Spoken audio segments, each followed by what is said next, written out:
Madame la Présidente de l'Association internationale des maires de la francophonie, Madame la maire de Lille,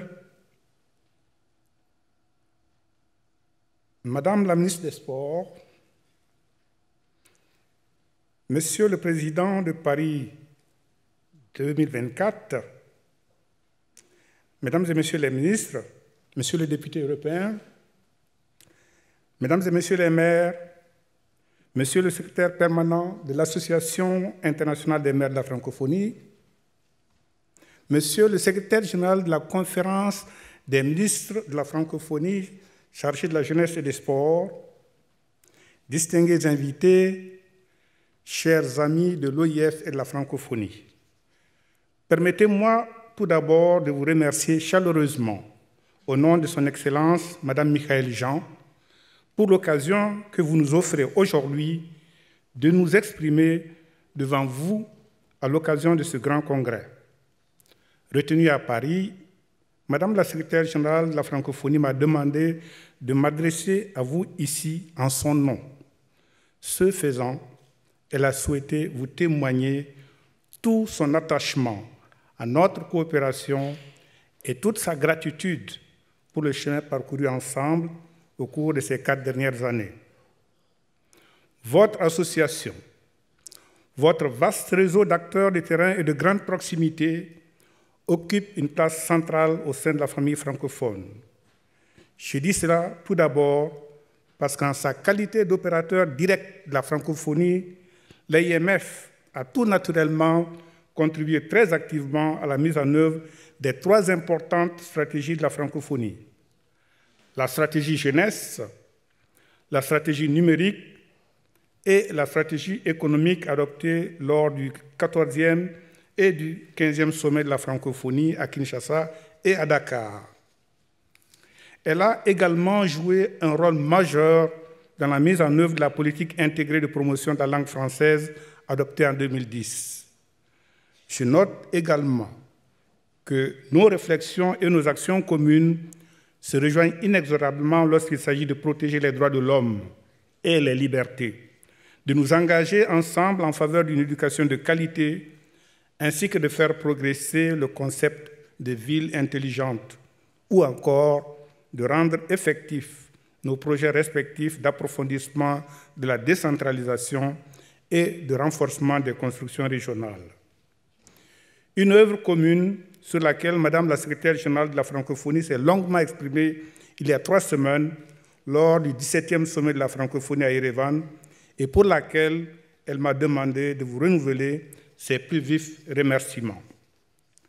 2 jours durant, les chefs d'État et de gouvernement francophones ont débattu des grands enjeux mondiaux et de la contribution de la francophonie pour y répondre, notamment autour de la question du vivre ensemble qui constituait la thématique principale de leurs travaux. Le vivre ensemble, une valeur fondamentale pour la grande famille francophone qui s'est élargie à l'issue du chemin. La Gambie, l'Irlande, Malte et la Louisiane viennent d'adhérer à l'Organisation internationale de la francophonie avec le statut d'observateur, tandis que les Émirats arabes unis, le Kosovo et la Serbie passent du statut d'observateur à celui de membre associé.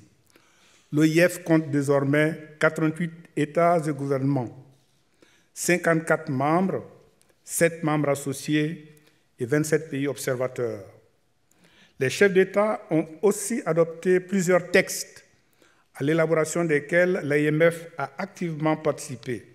Je pense en particulier à la déclaration d'Erevan, à l'appel d'Erevan pour le vivre ensemble, à la stratégie de la francophonie pour la promotion de l'égalité entre les femmes et les hommes, ainsi qu'à une série de résolutions sur des thèmes aussi divers que la consolidation de la paix et des droits de l'homme, la culture, l'éducation, la citoyenneté ou les maladies tropicales négligées.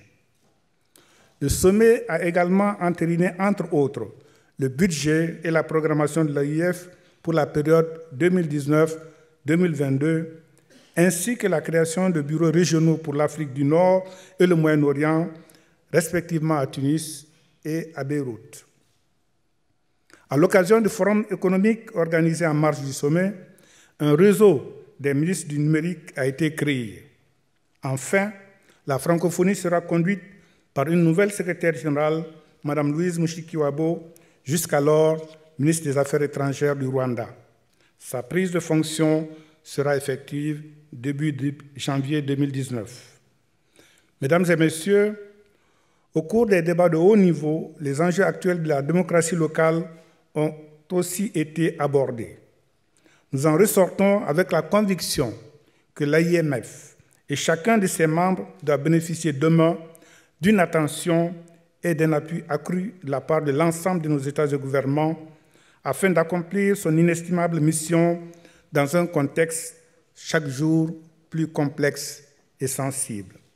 Plus que jamais, nous sommes conscients des conditions de fragilité dans lesquelles, mesdames et messieurs les maires, vous devez quotidiennement exercer votre mandat. L'instabilité juridique liée à l'absence fréquente de dispositifs législatifs relatifs aux critères de création des collectivités territoriales ou l'inexistence d'un statut des maires. L'instabilité institutionnelle provoquée par des soubresauts des politiques de décentralisation et l'inadéquation fréquente avec les moyens financiers et humains qui les accompagnent. L'instabilité politique et sociétale qui vous fait face au quotidien dans un rapport des plus directs, lorsqu'en plus d'assumer la gestion quotidienne de votre ville, vous devez répondre tous à la fois aux risques de radicalisation violente, à des actes terroristes, à une crise sanitaire ou climatique, ou encore à l'arrivée dans votre commune de migrants en quête d'un temps plus ou moins long de répit et d'humanité. À tout cela, vous n'avez généralement été ni préparé ni formé, ce qui vous expose à des risques juridiques, politiques et communicationnels majeurs. Ces risques ont déjà produit leurs tristes effets.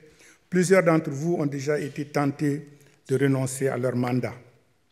Vous êtes pourtant quotidiennement ce point de passage, de médiation et d'intermédiation absolue, indispensable entre l'ensemble de nos concitoyens et les autorités nationales et internationales.